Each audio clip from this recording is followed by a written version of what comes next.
ओडिशार लक्ष लक्ष पेंशनभोगी बड़ खबर। शनिवार बड़ घोषणा कर मुख्यमंत्री नवीन पट्टनायक। राज्य सरकार पक्षर कार्यकारी होता मधुबाबू पेंशन योजना भत्ता राशि वृद्धि कर राज्य सरकार। एने शनिवार घोषणा कर मुख्यमंत्री नवीन पट्टनायक। राज्यर लक्ष लक्ष पेंशनभोगी आहरी उपकृत होगा जाउछन्ति।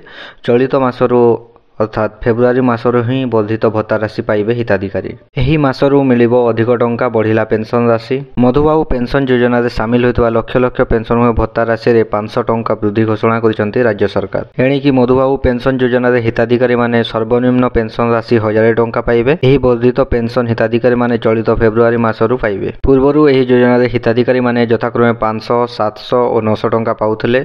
वर्धित पेंशन अनुसार सेमाने एबे यथाक्रमे 1000, 1200 और 1400 टंका पाइबे। यह वर्धित पेंशन पर राज्य सरकार वार्षिक 3683 कोटी टंका खर्चा करेंगे। मुख्यमंत्री नवीन पट्टनायक आज जातीय सामाजिक सुरक्षा कार्यक्रम हिताधिकारी मासिक पेंशन रे 500 टंका वृद्धि घोषणा कर मधुबाबू पेंशन योजना हिताधिकारी मानक फेब्रुआरी मासर पेंशन फेब्रुआरी 20 रु 25 तारिख मध्य प्रत्यक्ष भाव मिल। निकटरे मुख्यमंत्री मधुबाबू पेंशन योजना हिताधिकारी मानक संख्या वृद्धि करथिले।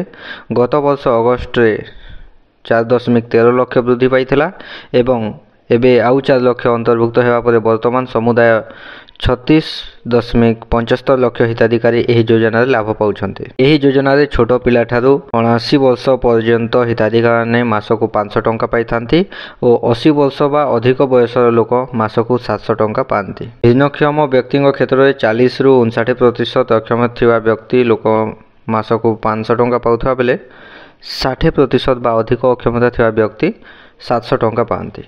60% रु अधिक अक्षमता थिबा बा 80 वर्ष रु ऊर्ध्व लोक मासिक 900 टंका मिली थाए। तो जो माने भी 500 पाउथिले से माने 1000 पाइबे। जो माने भी 700 पाउथिले से माने 1200 पाइबे और जो माने भी 900 टंका पाउथिले से माने 1400 टंका पाइबे।